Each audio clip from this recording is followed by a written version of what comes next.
Good evening and welcome to this week's edition of Gaelic Weekly Live. After a week's break, we're back and ready to get back into the action.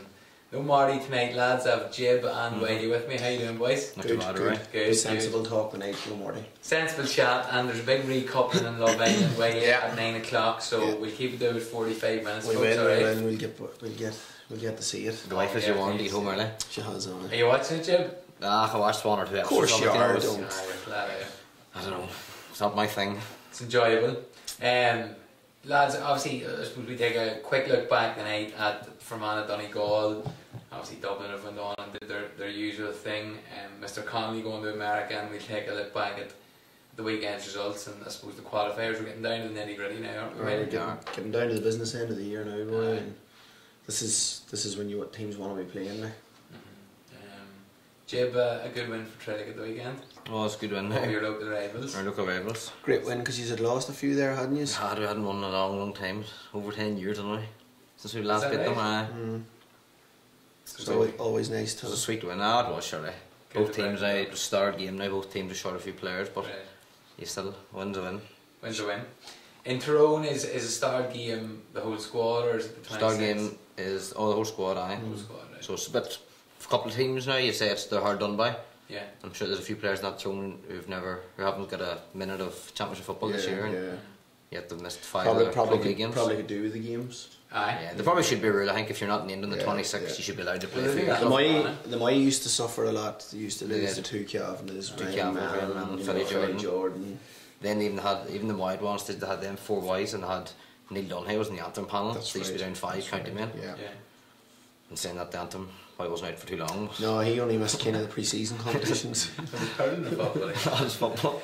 Alright, Jim, social media question for the folks at home? Yeah, the social media question this week is, out of the fixtures of the qualifiers, the last qualifier, what 4 teams are going to go into the Super 8s?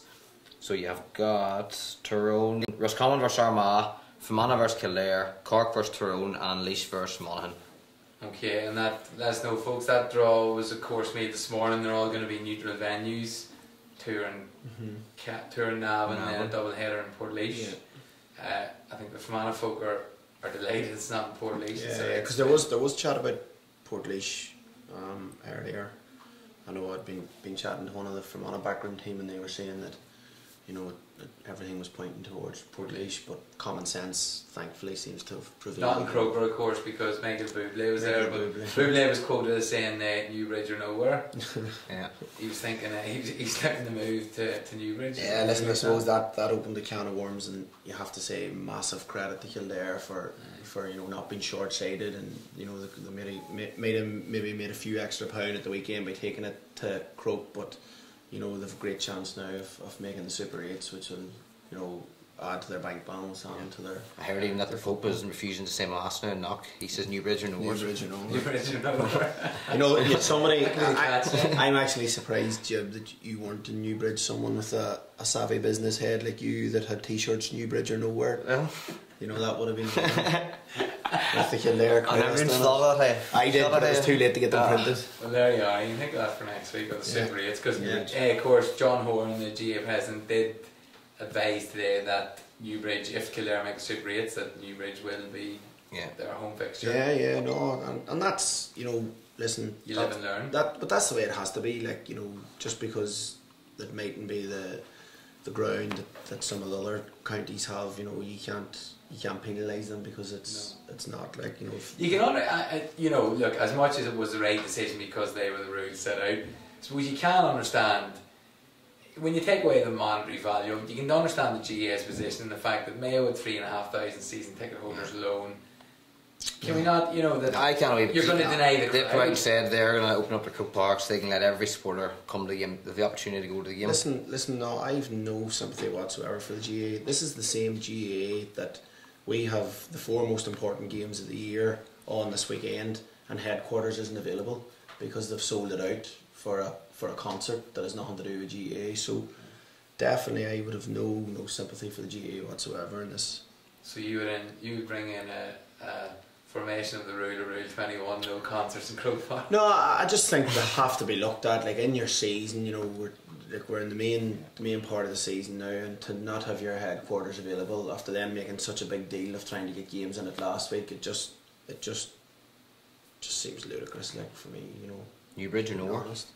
Newbridge or nowhere. Get them t-shirts printed.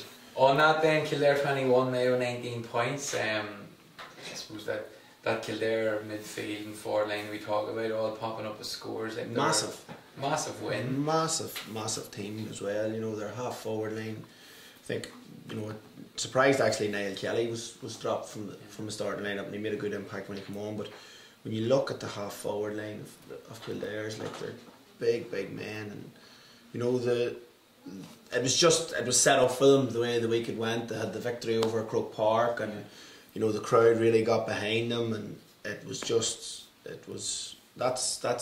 joys. Like that's when the back door's at its best, you know, and you know home advantage and a sunny evening, and you know it's probably one of the best games of the championship so far. The qualifiers, you know, somebody commented today that the fixtures for this you've got friends.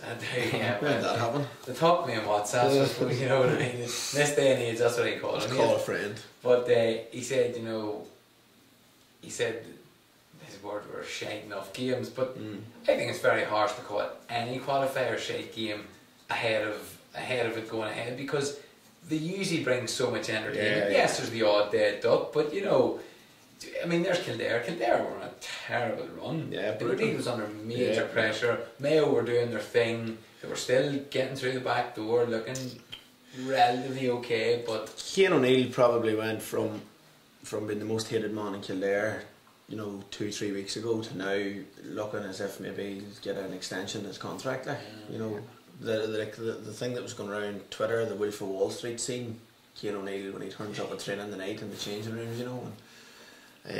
No, I mean they've played it very well, and they backed up with a big performance on Saturday night that got them over the line. What about Mayo then? I mean, you were talking off camera that is this the end of Rochford? I think it has to be. Like, you know, he's 3 years there now, and another thing I don't buy into. I mean, I'm very cynical tonight. You know, I see a lot of ones talking about this Mayo team or a great Irish sporting story.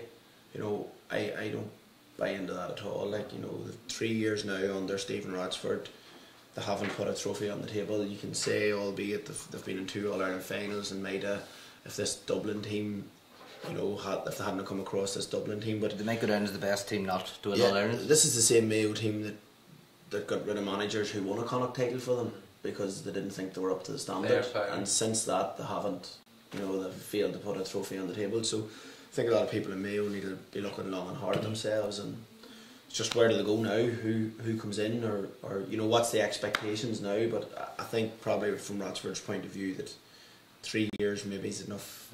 Yeah. A new voice, yeah. Leitrim, obviously, just Leitrim 9 points, Monaghan 119.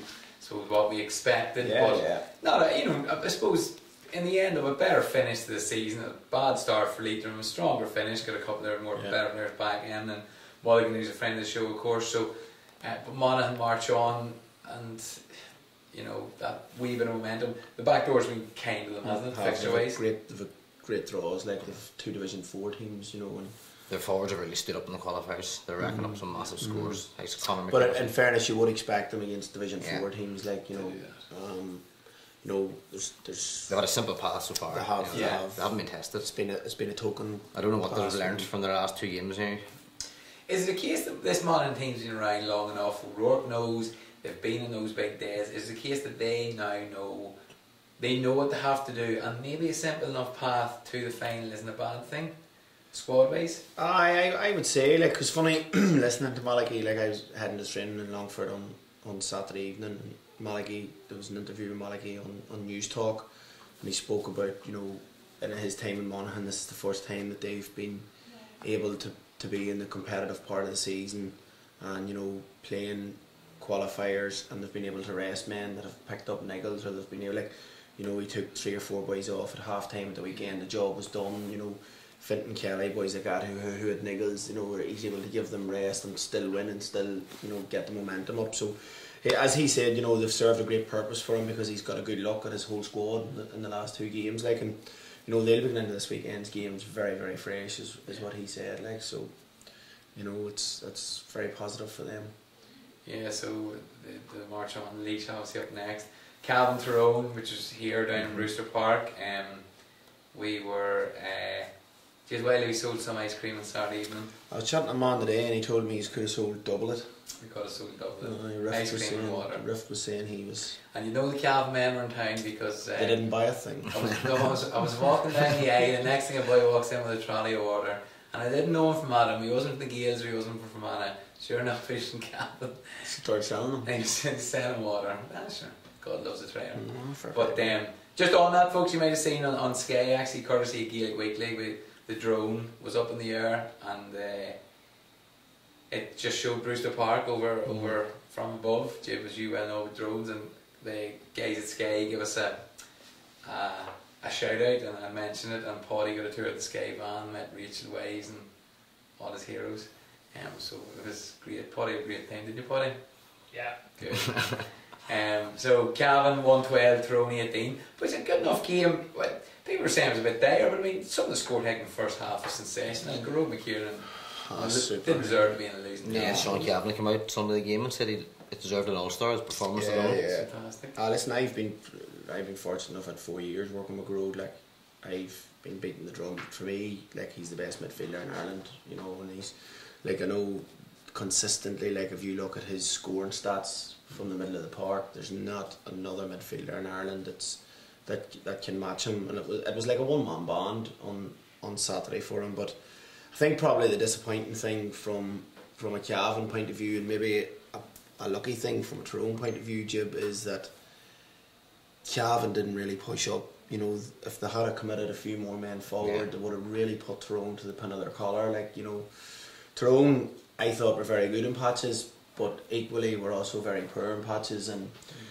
they've tried to, whether Mickey likes to admit it or not, you know, the proof's in the pudding. Tyrone have tried to evolve and they've tried to add more to their attacking game. They've Richie in now in the edge of the square, and he's trying to play with 2-3 forwards up at all times, and teams are finding a lot of space going through the centre of Tyrone's defence. Like, if you look at Garrod's scores, they're all from, you know, the centre of the pitch. Like, you know, it's all in the scoring zone, where, you know, last year or 2 years ago you wouldn't have been getting shots off against Tyrone, but for whatever reason it is, they've tried to develop the attack and play a bit, and as of yet we just haven't got that balance right, because I've seen a stat that on average this year Tyrone scored 18 points per game, but, you know, 18 points still didn't have us home and hosed on They're showing a lot of on Saturday. inconsistency still. I mean, like, Mickey O'Neill had a poor game, he's probably going to be dropped for next game.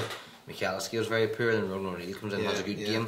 Matty's moved to centre half back in that game for a while, you know. I thought again, Niall Sludden was outstanding. superb. Hey, Have you liked the grind? well, I don't know yet, because I done him for man of the match, you know, and we got paid out on it today, but I've been since told that they've took the money back out of the account now, because there's a query that it's Garrod that got it. But I was chatting to Garrod yesterday and he said he got it, you know, but strange one, so we'll see how it plays out. I'll keep you updated. There you do.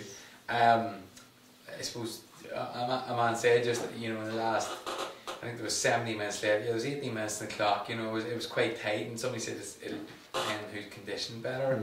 Yeah. Did that play a big factor? Because I mean, it was roasting on Saturday. It had to have, definitely. I'd say it did, but being honest, like, I think at this stage of the year, like, Calvin's been about, them boys have won under 21 Ulster titles and that. I'd say, you know, if you looked at the GPS stats from Tyrone and Calvin, they'd be very similar. If you look at Tyrone, Kerry, Dublin, they'd all be very, very similar, you know. I just think that wee bit of quality come through, and I think again the fact that, you know, Calvin's two best forwards spent most of their time inside their own 45. Shonny Johnson, you know, so he was back in his own 6-yard box. Like, you know, he's the top scorer in Calvin, probably 10 or 15 years on the trot, like, and just was madness when they needed to get scores. Like, he was. If you talk about the conditions, if it was a cold day, Jones still would have won that game. I don't think it was conditioning. I think, you know, in fairness, like, looking at Garrod and that, he's in as good a condition as anyone in the country. Like, I just think that maybe tactically Calvin couldn't push on. A couple of things relating to those counties, but I suppose not in relation specifically to the football. 4,200 there on Saturday. Enniskillen right beside both counties. Yeah. You know, I would say you're lucky if those 200 Cavan supporters there. That's the truth. Yeah. But maybe 3. Cavan supporters by nature are quite harsh on their sides. Will McLean be under another bit of pressure? I was chatting to a Cavan man during the week who thought would have been coming up to the game and I was going to meet him beforehand, just for a bit of lunch and that, and a chat, and I texted him during the week, see was he coming up, and he said that he wasn't because he had been up at the Down game, and after 20 minutes his son turned him and said, "Daddy, can we stop going and watching Cavan, can we start going and following Dublin?" And he says, why son? And the son looks at him and says, "Sure, where's our forwards?" And so he wasn't paying for himself, another adult and 2 children to come up to watch that. So yeah, that's not good. The other thing is, I suppose, like the prices are greatly reduced at qualifier level. Again, it's not far away. It's a fantastic evening. I mean, it was a gorgeous evening. But we still only had 4,200. Tyrone would have a big support. So I found it strange because somewhere I seen quoted that it was 9,500 at it, and I was thinking, no way was there. Oh, you see it behind both goals are empty, even the stand itself. I think maybe the weather wander away. Yeah, and then the thing too, you know, like Tyrone, their second game in a couple of weeks, and then there's a third one this week. You're on the road again, and then you have the Super 8s where they're coming. So. Listen, it's not easy to do it all. People are trying to find reasons. They're quick to blame the football for the crowds going down, but it's a strange one. Okay, yeah. Armagh 216, Clare 115. Armagh looked like they were going out. Houdini act. But they got through again. They've had another good run at the qualifiers. Strange, like. How do they kick on? I mean, they probably haven't had the worst draws in the qualifiers either. No. I think Roscommon have too much for them. I think Roscommon's a better balanced team than Armagh. Armagh must have improved dramatically from the Fermanagh Championship game because they were pathetic that night, you know, in every sector. But we knew Armagh was short players that day as well. I think the 3 or 4 hamstring injuries alone for that match. They did, but I don't know, like in fairness, you know, we can say what we want, but when you're trailing the way they were trailing, going in time near up, you know, there's still a yellowness in that squad because they keep playing to the death for Geezer, like, you know, and you have to hand it to them, like it's a sign of a committed team when they keep going and they got their rewards for it. But probably one, I suppose, that Clare though, you know, Clare would have maybe looked to kick on. Do you know what I mean? As Division 2, Division 2 this time, but it was probably a marker for Clare to set down. Probably disappointing for Clare to be that close away, and you know, you look at, we talked about Munster the year and the competitiveness in it, and Tipperary and Cork flattered to deceive, really, you know, or Tipperary and Clare flattered to deceive. Cork got into a Munster final and got an awful hammering in it, so just shows that Kerry's probably the same as what Dublin are and Leinster, just miles and miles ahead. Okay. Do you have much reaction there in relation to the question? Yeah, Robbie Mack has said, oh, it's not on the question, but Newbridge or nowhere. Damien Martin, good man Ralph, thanks for the last day. Not sure what he means. Robbie Mack, do the lads think that the qualifiers would proceed to the Super Race? I think that's what they do, proceed. No, I think what they're saying is, will the qualifiers as opposed to the provincial finalists go on to, so we go on to that then. So you're talking, he's talking about Tyrone, Monaghan, Kildare for Monaghan, you know. The score in the game, was it? 2-8, Is Wiley not allowed to go to Berlin? Whose is that? Shawnee Donnelly. What date's that, Shawnee again? That's the 13th of July. If he's asking that, he's not allowed. No, I'm not going, Shawnee, unfortunately. It's a specific date, Wiley. You're not allowed to go. John D. So Ward. what date? We'll chat about that later on, will we? Our predictions. Yeah. I suppose we're going on to the fixtures now. Kildare. So Kildare for Fermanagh. I suppose to go back to the Ulster final because we weren't on last week. Yeah. Obviously, a huge disappointment for Fermanagh. Donegal is very good. Yeah, Donegal. I thought Donegal were superb. Like, their game plan, their execution of their game plan, their targeting of Fermanagh's key men, the fact that Donegal's defenders, I think, was 2-5 from play. Listen, hands down, Donegal were better in every sector, and it's, you know, you just hope from a Fermanagh point of view that the experience that squad got will stand them instead. And like, I think it's a real winnable game for Fermanagh this weekend against Kildare. Kildare's coming off the back of a great win with Mayo, but 6 weeks ago or 8 weeks ago, Carlow dumped them out by 5 or 7 points. So, well, Fermanagh, I think it's a better tie for Fermanagh than Tyrone would have been. Yeah, I think it's better tie had Fermanagh had got Mayo. I think Mayo would have beat Fermanagh, but I think Fermanagh have a great chance of beating Kildare. But disappointing from a Fermanagh point of view for those two final. Yeah. Donegal said it, you know, they didn't let Fermanagh get ahead, and that's what Fermanagh tried to do. It was almost there was inevitability about it, you know. it was what we feared. Yeah, like once the goal went in, and I think it was 1-2 till a point or whatever. It was almost like Tyrone Dublin last year. The game was kind of over because, you know, Fermanagh weren't going to come out then and outscore Donegal. Fermanagh probably needed the 1-2 to a point up, but probably even on the day, if they had got maybe that start, I still think the way Donegal were set up and positioned, that Donegal would have reeled them in. Like. And Fermanagh started to get a bit of possession, and Donegal just hit 2 goals. And like the second half, Donegal got in very easy times, and you know there was a third goal disallowed. I think that was probably harsh enough, but you know if they had been put to their pin of the collar a couple of times, Donegal players went for a handy point when there was probably an overlap on for a goal. But you know you'd have to be impressed with Donegal that day. How big a loss McBurdy's going to be for them down the line, we'll see. But no, disappointing from another point of view. Yeah. I suppose then on Kildare Fermanagh, you know, with that Kildare forward line, with their scoring threat and struggling against Carlow in the way Carlow set up quite defensively like Fermanagh, as opposed to the shackles being off with Fermanagh, it'd probably be a case of play the same way. I'd say it'll be as is with Fermanagh's setup. I'd say it'll be you know, based on frustration. Like if you look at Rory in his Donegal time, it was, you know, that's how he sets up. That's his plan A, and that's how he goes in, and you know he'll alter it, but that's always his first setup. And I'd say, you know, Fermanagh will set up the exact same, and they'll hope to hold Kildare. I think they'll need to hold Kildare till under 12 or 13 points. I think Kildare's very similar to Monaghan. I don't see Fermanagh scoring, you know, 3-10 or you know, big scores or. The big man have to start, will he?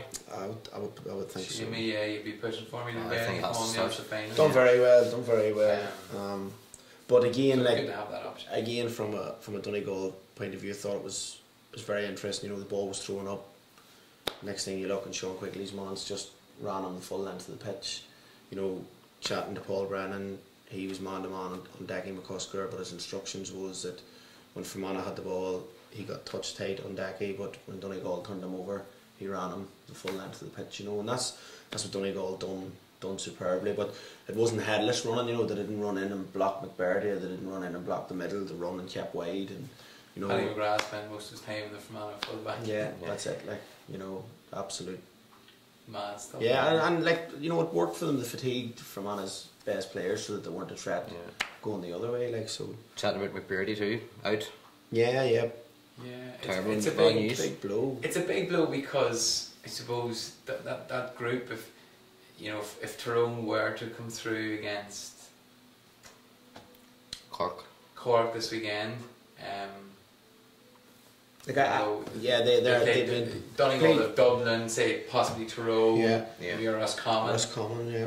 It's a tough group, like. It is, but I think the way it works from Tyrone point of view is it's Dublin and Omagh first, then it would be Roscommon or whoever wins that tie in Croke Park, and then it would be Donegal and Ballybuffet in the last game. And I would think I think that Donegal game's fixed for Dublin. It's in Dublin. No, I'm on about Tyrone. Oh, Dublin, yeah. Yeah, so I think the Tyrone's third game of the group and Donegal's third game is against each other, so and I'd say that would be a winner take all. Yeah, so it is a tough game. I would say that's what it'll probably boil down to. You know, I suppose but listen, we're getting ahead of ourselves. We are getting ahead of ourselves, but you know, when you look at the fixtures, I suppose, when you look at the beaten finalists like Cork, not so much Cork, but the Cork team is trying to kick on, but you know, you look at the leg of Fermanagh, Roscommon, okay, have had success recently. Kildare, Laois. I mean, as much as people question Super 8s, it's a massive opportunity. It's not just getting to the quarter final anymore. No. It's the chance to get Kerry away, Yeah. Galway at home, the Dubs at home. It's a massive. You're guaranteed opportunity. 3 games against the big boys, like, and that's, as a footballer, that's exactly what you. So easier to pick themselves up. Possibly? I would say so. Yeah. I would say so. Okay. Then Roscommon and Armagh.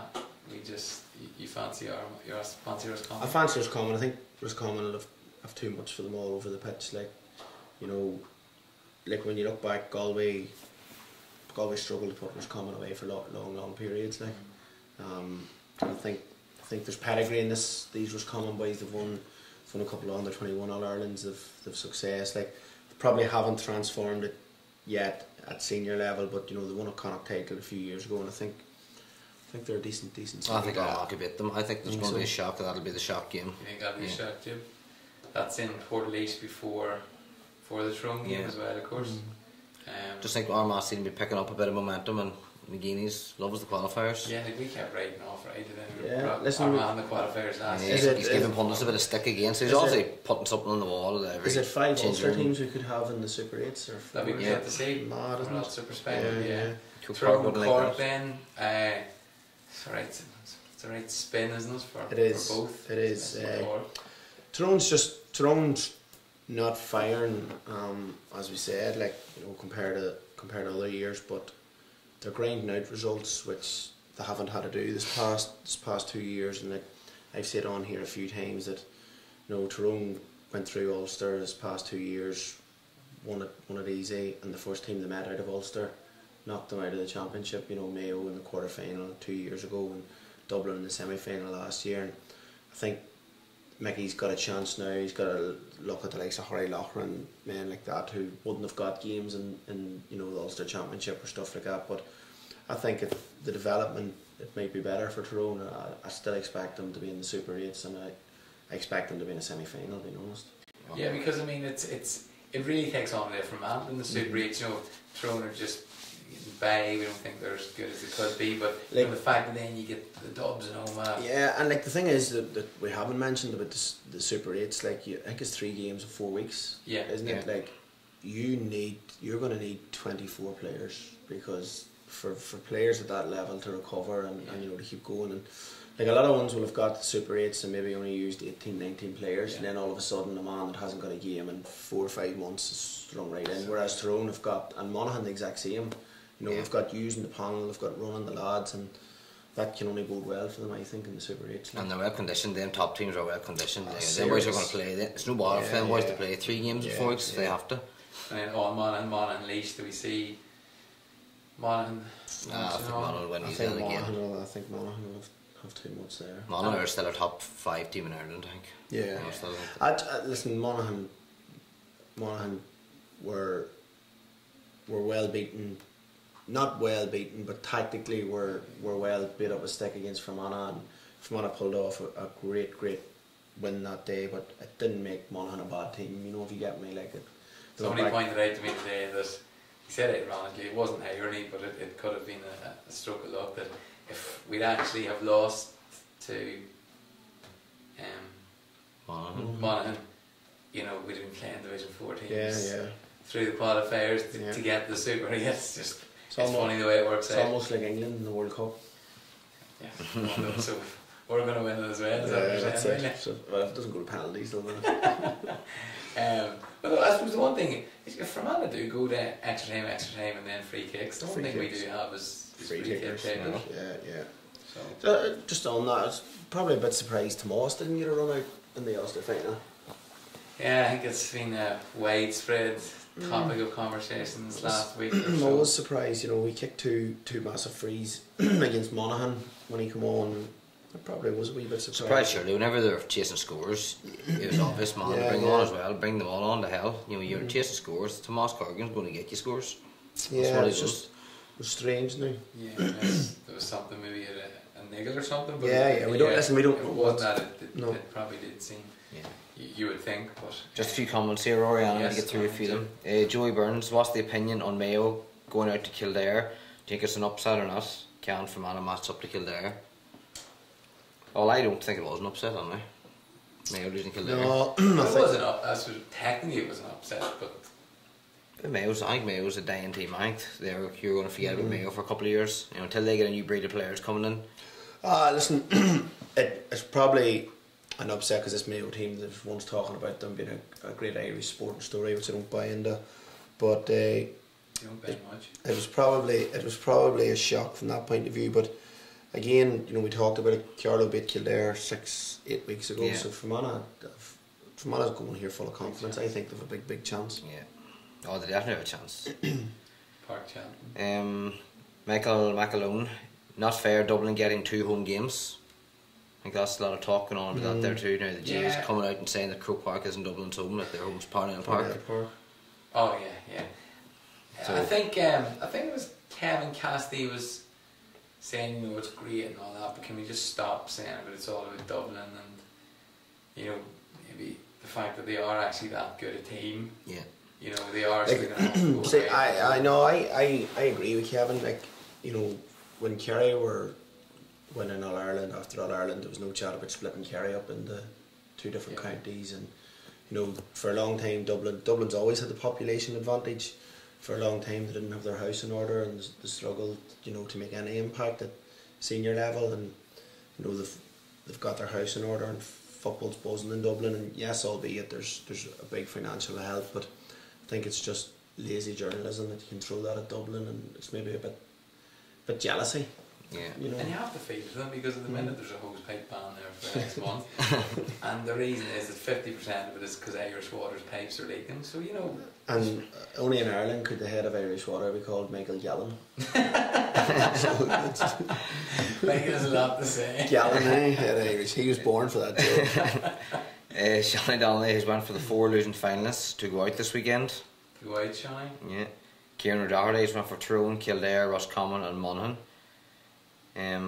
Noel Stewart, we have to try and break the mould and progress, lads. James Malloy, Kildare, Monaghan, Tyrone, Roscommon. I'd say Kildare versus Fermanagh is the only decanter match there, I'd say. Kieran O'Doherty kicked Michael Bublé out of Croke Park too. I totally agree. Kieran, I hope you're not filming Michael Bublé. See, Pat Cadden has 2 Michael Bublé tickets for sale this weekend. Is that right? He does, aye. So if anybody's looking to go, give Pat a shoot. James Malloy, 24 good players at that. Dublin are the only team with that many top players, in my opinion. I think go for a panel of 24. They might have 24 players that are nearly all the same power. I suppose on that point, 24, you're not going to have 24 of the best footballers in your panel, but you're still going to have the odd lad that can do a different kind of job. Yeah. I've seen with Tyrone, they brought Richie in the full forward to try and change it a wee bit. Frank Burns probably wasn't considered before this year. It's been a revolution. Certainly not considered as a centre half back, I don't think. No. The Richie one's an interesting one. Would he have played much at full forward for you? When he was 18 years of age, he would have played. He played Oz McCrory football at full forward. No, a lot of these being a natural midfielder, but he's underage football. He's always a midfielder. But Richie wouldn't have got his chance only for the injuries to Bradley and Lee. So he's come in, he's took his chance well. I think on that is Lee Bradley or Lee Bradley. Is Lee Brennan? I think Lee's another couple of weeks. I don't know. Someone was saying the 2 boys were kicking footballs half time in the match or before the match started in Brewster. So not the 2 boys don't say much to us. Sorry, Lee doesn't say much. He keeps it to himself. Which is probably the way it should be. But probably doesn't want you talking back. No, he's probably afraid I'll say something on this. You see. Jibs news. But I don't think the 2 boys are far away. I think they'll definitely feature in the Super 8s. Okay. Going from what I'm hearing now. If we get there first. Well, I'm fairly confident. So Is that throwing water against signing? Although it had booked already in Cork. So book it every year for that final day. You don't have to pay it. Robbie Mack, would it be a shock if 5 Ulster teams got into the Super 8s? Quite possible. I think it is definitely possible. I think Armagh the shock. What do you think, Wiley? It's probably. I think we talked during the year of the fact that Ulster teams weren't around possibly the top 4, but that they were probably all in the next level, so it's not that big a shock. No, it's probably not. Like if you looked at it, Donegal, Monaghan, Tyrone, you could probably say at the start of the year people would have said maybe them 3 teams would make up 4 year semi-finalists. They're all top teams. Like it's, but listen, it's great for Ulster football. That, That's good. if that Terrible for the top table of Croke Park, they'd be hitting it. terrible for some of the pundits out there. Like. Yeah. What do we were talking off screen, boys, about just you're talking about that, and it'll be RTE giving off probably about it, but you know, we're comparing Sky's analysis versus Difference in night and day. RTE. It's just, you know, Sky is so much far superior, and you know they're not like just showing two clips and showing. You could watch Sky. This is the way. Like every time you watch Sky, and you come away, and you've learned something about the game, or you've learned something about a team, or how they're setting up. What you don't see, you know, when you're watching it on TV, they break it down and they show the setup, the analysis. You know what to do when they're in possession, what to do when they're out of possession. There's none of that whatsoever. Of RTE is just beating the same old Just drum. a real ranting match. Yeah, that's it. Like, just want to give out, just think about that's it. It's just a downgrading thing. I think Sky's absolutely superb. Like, you know. And you know they both have they both make money from adverts, so you can't blame that. It's not like they don't get their. Like, I think any young coach or anybody that's playing football and want to learn about the game, like I think watching Sky and the way, you know, Peter and all, Jimmy McGuinness, James Horan, how could you not want to listen to them boys, you know, talk about football? Like, you know, Jimmy McGuinness on at the weekend there, you could listen to them on every day of the week. Like and it's relevant what they're saying. You know, it's specific. They're recently involved in the game, aren't they? More so. Well, at that level? they've all done things at the top level in the game. You know, and they've all been involved in management, and you know, whereas RT nearly seems that them boys are afraid to take a management position. I think what RT was last year. Aaron Kiernan was down. He was telling us he was scripted to say something in the show, and he says, "Geez, I can't say it, for I don't believe that there." And they tell him, "Well, we want you to say it," but he didn't say it. But he's been told he's scripted, so it's a scripted show. You know, some of the stuff they've been told to say. Yeah, you can't probably expand on what you're told to say. So no, I think they've got an agenda, and it's, you know, they want you sticking to that agenda as much as possible. Whereas, just say it's just different level. Like I love watching Sky, and even if I'm at a game and it's on Sky, I'll record it and I'll go home and watch it. And I certainly learn from the boys in Sky. Yeah, okay. Jib, like I do from Jib. Like I do from Jib. That's back to your way, I said. You're always learning, really, aren't you? That's it. Yeah, we're all the man who never made a mistake, never made anything. That's exactly it. Mickey Hart said that. Oh, just a little comment here. James Malloy. Sky are miles ahead of RTE. It's just a shame some people can't get to see the matches. I used it as an excuse to go to the pub on a Saturday. Good man, Good James. man, James. That's my plan this That's the Saturday. way. Sorry for not correlation. Okay, that's grand. Well, look, lads, that's that. Short show tonight, boys. As I said. What about on 9 o'clock. What about our favourite man in this show that we talk about, Jim Connolly? Oh yeah, sorry. You sent us in a bit of fake news. But I see it made the Hogan stand as well. And I near posted it up too. Not So even, you made I'd the been the whole worst in the world again, spreading more lies. So have you ever seen anything incorrect on the post from Gaelic Weekly? There's one man that I read it up while he gives me the info. I only give you little bits of info. So Conley's away to play for Donegal, Yeah, for Boston Donegal. in Boston. We nearly posted that he scored 3-8. 3-8 was As a the matter of one that fact, he was scored doing 2 the points. Brendan Murphy from Carlow's there. Shane Carthy. Shane Carthy, Stephen O'Brien from Tipperary's with Connemara Gales. There was rumour that Killian O'Connor went to Phil Chicago today. Today to beat the transfer. But you think that? Well, I know there's the rule, unless he's got a J1 visa, there's a rule where if you've been named in a 26-man championship panel, you're ineligible to play in Maybe Europe. he got one of those 200 free visas that they were handing out in the south. They were handing out 200 free visas. Well, there is a student J1 visa to do every year where you can go out, and I know a lot of the ones do that. So He's probably on holiday too, maybe. He is. yeah, well, listen, I suppose he's Maybe he's what do you call it, a ringer. Hey, and Jimmy McGuinness is back in management too, is he? I thought of him going to Galway United. Galway, So you're saying he already is back, or he's Even back. though the takeover hasn't taken place at Galway. I've heard from reliable source. Right. Watch this space, folks. 'Cause is that then? that could be as is tall that as you hear. is that? Like, I'm just going to add fuel to this fire. If he does take this Galway job, could you see him doubling up as Mayo manager? Maybe McGuinness? No, I don't think so. He'd done it with Celtic and Donegal. He did. Galway and Mayo will be a lot closer than Celtic and Donegal. Not when you're flying out of Donegal Airport, I tell you. They have plenty of money too, so Mayo could try and break the bank to get him, but it's a good one. I never really thought about it. You will know, he take it on? That's the other thing, I suppose. but sure, they'll definitely go to Rashford. They'll have to. I think they'll have to. I think there's something about still that Jimmy McGuinness maybe is unfinished business with the GA World League. Yeah, With the GA World League, and listen, obviously again talking about as a coach, you want to see the best people in the game involved. Like, and he's late years, he's genius. Just on the Fermanagh game, Niall Green's wondering, is the Fermanagh game going to be televised? I think Sky are showing it. Sky it's on showing. Sky. I think RT have come out and said they're showing us coming in Armagh too.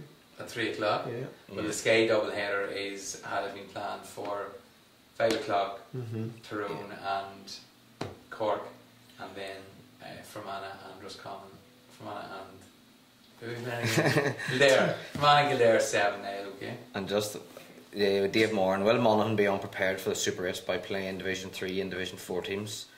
I think No, they'll be rotated and fresh. I think they probably won't have learned as much, but they'll still learn something from them games. They're still getting fitness. To be honest, I think this Monaghan squad is past the stage that Malachy needs to learn about them. Yeah. I think Malachy knows exactly what he has in every one of them. I think it's going to stand to them. They've shit the bed in Yeah. Croker, and at that stage, enough times. And Shani Donnelly, what is your verdict on Love Island boys? Shite. Well, I had a great 2 weeks on it, Shawnee. It'll be airing later on in the summer. It's Love Island late night. So keep an eye out. It's on Spike TV, so keep an eye out for it. That's it. That's me wrapped here. Danny, and what do you call that boy? The pen salesman. Jack. Danny and Jack. Shawnee. That's Jack. It. And from Anna for Sam. Okay, right. That's New us, Bridge boys. and Nowhere. New Bridge, get New them Bridge t-shirts and Nowhere. printed. That's us, boys. That's us. Yeah. Okay, right. We'll be back next week then. Yeah. Hopefully our native counties boys are in the Yeah, Super hopefully 8s. we'll know the Super 8s, and it'll be good. Both, if we are fortunate enough. It gets exciting now from Yeah, now if on. we are See fortunate this. enough. They're both kept apart in it, so Yeah. we can We're meeting the other end meet in Ireland final or semi-final. Be great there. Yeah. Okay, look folks, as always, tune in to YouTube, Twitter and Facebook and Gaily Weekly page for any news and updates that we have. A few tall tales and jibs thrown in. And look, your opinion matters, so feel free to contact us. Good luck to Fermanagh and Tyrone in particular, and we'll see you next Monday. Good night. Neat.